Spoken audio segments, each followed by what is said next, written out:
Sir, ഈ അൻവറിൻ്റെ ഇപ്പോഴത്തെ അവസ്ഥ വളരെ ദയനീയമാണ്. കാരണം പിണറായി വിജയനെതിരെയും ഇടത് സർക്കാരിനെതിരെയും നിരന്തരം ആരോപണങ്ങൾ ഉന്നയിച്ച് MLA സ്ഥാനം രാജിവെച്ച് അവിടെ ഇപ്പോൾ തെരഞ്ഞെടുപ്പിൽ എത്തി നിൽക്കുന്നു. അവിടെ ആര്യാടൻ ഷൗക്കത്തിനെ സ്ഥാനാർത്ഥിയാക്കിയതിൽ അൻവർ കടുത്ത അതൃപ്തിയിലാണ്. VS ജോയി ആക്കണമെന്നായിരുന്നു അയാളുടെ തീരുമാനം. പക്ഷേ അതൊന്നും സതീശൻ വകവെച്ച് കൊടുത്തില്ല. കോൺഗ്രസ് പൂർണ്ണമായി ഇയാളെ കൈയൊഴിഞ്ഞു. തൃണമൂൽ സ്ഥാനാർത്ഥിയായി മത്സരിക്കാനെത്തിയ ഇയാൾക്ക് ചിഹ്നം പോലും ലഭിച്ചില്ല. ഒടുവിൽ സ്വതന്ത്രനായിട്ട് കത്രിക അടയാളത്തിൽ ഇപ്പോൾ മത്സരത്തെ നേരിടുകയാണ്. കോൺഗ്രസ് ഇനി ഒരു കാരണവശാലും എടുക്കില്ല. അതുമാത്രമല്ല, കോൺഗ്രസിന് ഒരുപാട് ഡിമാൻഡ്സ് അൻവർ മുന്നോട്ട് വെച്ച് ആഭ്യന്തര വകുപ്പ്, വനം വകുപ്പ് അടക്കം കിട്ടണം എന്നൊക്കെ പറയുന്നുണ്ട്. അപ്പോൾ അത്രയും വകുപ്പുകൾ കിട്ടണമെങ്കിൽ അത്രയും സീറ്റുകളും ആവശ്യപ്പെടും. അതുകൊണ്ട് കോൺഗ്രസിനെ സംബന്ധിച്ചിടത്തോളം തോറ്റാലും വേണ്ടിയില്ല, ഇനി അൻവറിനെ കൂടെ കൂട്ടാൻ കഴിയില്ല എന്നുള്ള നിലപാടിലാണ്. ഇനിയിപ്പോൾ അൻവറിന് ആകെയുള്ളൊരു അത്താണി എന്ന് പറയുന്നത് CPM ആണ്. അപ്പോൾ ഒരു ദൂതനെ വിട്ടതായിട്ടൊക്കെയാണ് അറിയുന്നത്. അടുക്കളയിലും കിടന്നോളാം, എന്നെ തിരിച്ചെടുക്കണമെന്ന രീതിയിൽ ഇങ്ങനെ വാർത്തകൾ വരുന്നുണ്ട്.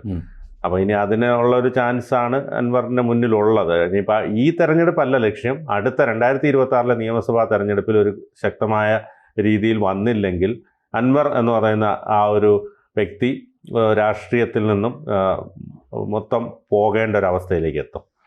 അപ്പോൾ അത് എങ്ങനെ നോക്കിക്കാണാം? അൻവറിൻ്റെ പ്രവർത്തനങ്ങൾ വളരെ അപക്വമായിട്ടുള്ളതും അഹങ്കാരം നിറഞ്ഞിട്ടുള്ളതും അധിക പ്രസംഗിയുടേതുമായി മാറി എന്നുള്ള കാര്യമാണ് കേരള സമൂഹം തിരിച്ചറിഞ്ഞൊരു കാര്യം. ഇടതുപക്ഷ സർക്കാരിനെതിരെ വിമർശനങ്ങൾ നടത്തുമ്പോൾ അദ്ദേഹത്തിന് കയ്യടികൾ കിട്ടിയിരുന്നു. അദ്ദേഹത്തിൻ്റെ പിന്നിൽ വലിയ ആൾക്കൂട്ടമുണ്ട് എന്ന ആരവങ്ങൾ കിട്ടിയിരുന്നു. ഈ കയ്യടികളും ആരവങ്ങളുമാണ് യഥാർത്ഥത്തിൽ അൻവറിനെ വലിയ പതനത്തിലേക്ക് വീഴ്ത്തിയത് എന്നാണ് എനിക്ക് തോന്നുന്നത്. നമ്മൾ ഈ ഗ്രീക്ക് മിത്തോളജിയിൽ ഒരു കഥാപാത്രമുണ്ട്, ഇക്കാറസ്. കേട്ടില്ലേ? ഇക്കാറസ് ചിറക് വെച്ച് പിടിപ്പിച്ച് ആകാശത്ത് പറന്ന് കളിച്ചതാണ്. അപ്പോൾ ചിറക് വെച്ചിങ്ങനെ പറന്ന് നടക്കാൻ കഴിയും എന്നുള്ളത് കണ്ടതോടുകൂടി ഇക്കാറസ് വലിയ അഹങ്കാരിയായി മാറി. പിന്നീട് ഇക്കാറസ് ചെയ്തതെന്താണെന്ന് വെച്ചാൽ ആ ചിറകുമായി നേരെ സൂര്യനെ അടുത്തേക്ക് പറന്നു വരികയാണ് ചെയ്തത്. അപ്പോൾ മെഴുക് വെച്ച് പിടിപ്പിച്ച ഈ ചിറകുകൾ സൂര്യൻ്റെ കിരണങ്ങളായിട്ട് ഉരുകിപ്പോവുകയും ചിറകുകൾ പറഞ്ഞു പോവുകയും ഇക്കാറസ് താഴ്ത്തു വീണ് ചത്തുപോവുകയും ചെയ്തു. ഇതാണ് സത്യത്തിൽ അൻവറിന് സംഭവിച്ചിരിക്കുന്നത്. അൻവർ പിണറായി വിജയനെതിരെ ശബ്ദിച്ച സമയത്ത് അൻവർ വലിയ അത്ഭുതമാണ് എന്ന് തോന്നുന്ന തരത്തിലുള്ള ഖരഘോഷങ്ങൾ ഉയരുകയാണ് ചെയ്യുന്നത്. അതിൽ മതിമറന്നു പോയ അൻവറാണ് പിണറായി വിജയൻ തൻ്റെ പൃഥുതുല്യനായ മനുഷ്യനാണ് എന്ന് പറഞ്ഞതിന് ശേഷം അയാളെ മാഫിയ തലവൻ എന്ന് വിശേഷിപ്പിച്ചു. അപ്പോൾ ഓരോ വാക്കുകൾ ഉപയോഗിക്കുന്ന സമയത്ത് രാഷ്ട്രീയ പ്രവർത്തകർ കരുതലോടുകൂടി മാത്രമേ വാക്കുകൾ ഉപയോഗിക്കാൻ പാടുള്ളൂ. ഏത് വാക്ക് ഉപയോഗിക്കാം. പൃഥുതുല്യൻ എന്ന് ഉപയോഗിക്കുന്നതിന് അർത്ഥമുണ്ട്, അത് അങ്ങനെ ഉപയോഗിക്കാൻ പാടുള്ളൂ. മാഫിയ തലവൻ എന്ന് ഉപയോഗിക്കുന്നതിനും അർത്ഥമുണ്ട്, അത് അങ്ങനെ ഉപയോഗിക്കാൻ പാടുള്ളൂ. ഉപയോഗിക്കേണ്ട സമയത്തെ അത് ഉപയോഗിക്കാൻ പാടുള്ളൂ. ഇപ്പോൾ പുടിനോട് മാധ്യമങ്ങൾ ചോദിച്ചു, റഷ്യ അണ്വായുധങ്ങൾ ഉപയോഗിക്കാൻ, ന്യൂക്ലിയർ വെപ്പൺസ് ഉപയോഗിക്കാൻ അല്ലെങ്കിൽ അണുബോംബ് ഇടാനായിട്ട് തയ്യാറാണോ? പുടിൻ പറഞ്ഞ് റെഡിയാണെന്നാണ്. എന്തുകൊണ്ട് എന്ന് ചോദിക്കുന്നു. കാരണം അദ്ദേഹം പറഞ്ഞ ആയുധങ്ങൾ ഉപയോഗിക്കാനുള്ളതാണ്, ഞങ്ങളതെല്ലാം റെഡിയാക്കി വെച്ചിരിക്കുകയാണ് ചെയ്യുന്നത്. പിന്നെന്താ നിങ്ങൾ ഉപയോഗിക്കാത്തത്? ഇപ്പോൾ ഉപയോഗിക്കണം, ആവശ്യം തോന്നുന്നില്ല, അതുകൊണ്ട് ഉപയോഗിക്കുന്നില്ല. ഇതൊരു പാഠമാണ്. അൻവർ പഠിക്കേണ്ടതും മനസ്സിലാക്കേണ്ട പാഠമാണ്. അൻവറിന് ആവശ്യമുള്ളതും ഉപയോഗിക്കേണ്ടതുമായിട്ടുള്ള കാര്യങ്ങളാണ് ഉപയോഗിക്കേണ്ടതായിട്ടുള്ള സമയത്ത് ഉപയോഗിക്കേണ്ടത്. ഇതങ്ങനെയല്ല ചെയ്താൽ. അൻവർ ഈ കയ്യടിയുടെയും ആരവങ്ങളുടെയും പേരിൽ എന്തും പറഞ്ഞ് അങ്ങനെ ഉയർന്നു പോയി മുകളിലെത്തി താഴെ വന്ന് പതിച്ചു കിടക്കണം. ഇപ്പോൾ ഒരു ഗതിയുമില്ല. ഈ തെരഞ്ഞെടുപ്പിൽ എത്ര വോട്ട് അദ്ദേഹം നേടും എന്നുള്ളതാണ് ഇനി അവശേഷിക്കുന്നതായിട്ടുള്ള അദ്ദേഹത്തിൻ്റെ സാധ്യത എന്ന് പറയും. അതൊരു 15 മുകളിൽ നേടിയാൽ അൻവറിനെ അന്വേഷിച്ച് ഇനിയും ആളുകൾ വരും. അൻവർ ആരുടെയും അടുക്കളയിൽ പോകേണ്ട ആവശ്യമില്ല, കോലയിൽ കിടക്കേണ്ട ആവശ്യമില്ല, പായ കക്ഷത്ത് തെറുത്ത് വെച്ച് പിന്നാലെ നടക്കേണ്ട കാര്യം ഉണ്ടാവില്ല. അത്രയും വോട്ട് നേടാനായിട്ട് അദ്ദേഹത്തിന് കഴിയുമോ എന്നുള്ളത് ആണ് ഇനി അയാൾ അന്വേഷിക്കേണ്ടത്. ഇത്തരം പ്രസംഗങ്ങളും അധിക പ്രസംഗങ്ങളൊക്കെ നിർത്തി തനിക്ക് 15,000-ലധികം വോട്ട് നേടാനായിട്ട് കഴിയുമോ എന്ന് അയാൾ അന്വേഷിക്കുന്നതായിരിക്കും രാഷ്ട്രീയമായിട്ട് അദ്ദേഹത്തിന് എന്തെങ്കിലും കാര്യശേഷി ഉണ്ടാക്കി കൊടുക്കുന്ന കാര്യം എന്നാണ് ഞാൻ മനസ്സിലാക്കുന്നത്.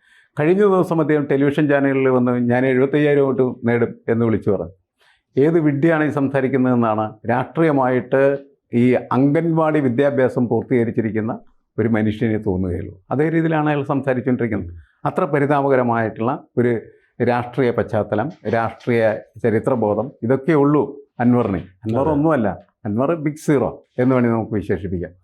ആ അൻവർ ദൂതന്മാരെയൊക്കെ പറഞ്ഞയക്കാനായിട്ടുള്ള ശേഷിയുണ്ട്. ഒരുപാട് ആളുകൾ അദ്ദേഹത്തിന് ദൂതന്മാരായിട്ടൊക്കെ ഉണ്ട് എന്നുള്ളത് ശരിയാണ്. പക്ഷേ രാഷ്ട്രീയത്തിൽ മുന്നേറ്റം നിർവഹിക്കണമെങ്കിൽ അതിൻ്റേതായിട്ടുള്ള രീതികൾ ആവശ്യമാണ്, അതിൻ്റെ പൊട്ടൻഷ്യൽ, അതിൻ്റെ പവർ ആവശ്യമാണ്. ഇതൊന്നും ഇല്ലാത്ത അൻവർ എന്ന് പറഞ്ഞാൽ അടുക്കളയിൽ പോലും ഇടം കിട്ടാത്ത അൻവറായി മാറും. ഈ അൻവറിനെ സംബന്ധിച്ചിടത്തോളം ഇനിയിപ്പോൾ നോമിനേഷനൊക്കെ പിൻവലിക്കേണ്ട തീയതിയൊക്കെ കഴിഞ്ഞു. സ്വാഭാവികമായിട്ടും സ്ഥാനാർത്ഥിയായിട്ട് തന്നെ നിൽക്കുകയാണ്. അപ്പോൾ ഇനി പ്രചരണത്തിന് ഇറങ്ങുമോ? അത് അതോടൊപ്പം തന്നെ ആസ്തിയൊക്കെ നമ്മൾ കണ്ടു. പൈസ ഇറക്കി വേണമെങ്കിൽ പ്രചരണത്തിന് ഇറങ്ങാം. ഈ പറഞ്ഞതുപോലെ ഒരു 15,000 വോട്ട് വാങ്ങിയാൽ അൻവറിന് തല ഉയർത്തി നിൽക്കാം. അപ്പോൾ അതിനുള്ള ശ്രമം നടത്തുമോ, അതോ ആർക്കെങ്കിലും വിധേയപ്പെട്ട് പ്രചരണത്തിന് ഇറങ്ങാതെ അല്ലെങ്കിൽ തനിക്ക് വോട്ട് വേണ്ട എന്നുള്ളൊരു നിലപാടിലേക്ക് പോകുമോ?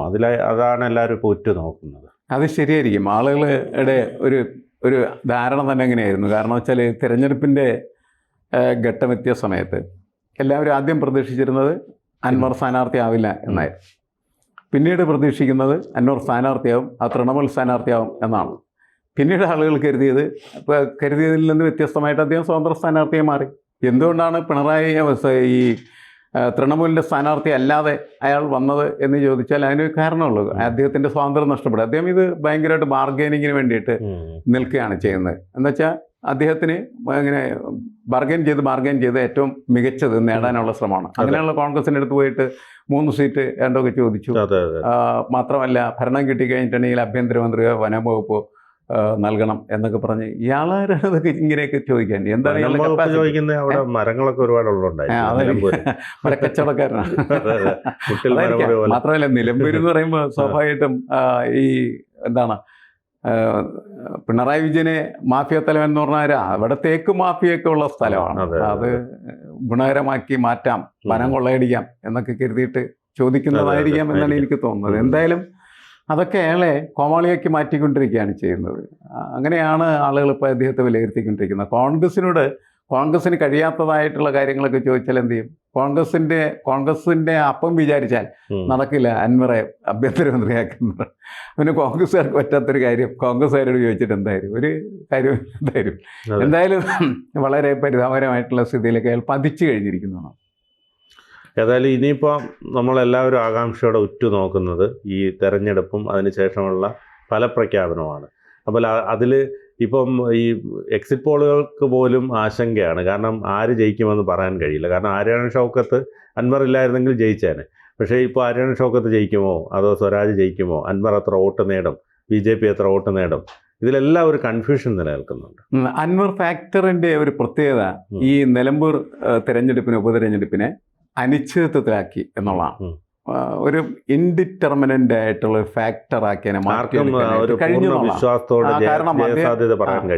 നേരത്തെ അദ്ദേഹം രാജിവെച്ച് പോകുമ്പോൾ എല്ലാവരും പ്രതീക്ഷിക്കുന്നത് ആ രാജി UDFന് വളരെ അനുകൂലമായി മാറിത്തീരും എന്നുള്ള, UDFൻ്റെ സ്ഥാനാർത്ഥി നല്ല ഭൂരിപക്ഷത്തിന് വിജയിക്കും എന്നുള്ള വിശ്വാസത്തെ രൂപപ്പെടുത്തിയെടുത്തതായിരുന്നു അദ്ദേഹത്തിൻ്റെ ഈ പിളർന്ന പോക്ക് എന്ന് പറയുന്ന പ്രക്രിയ.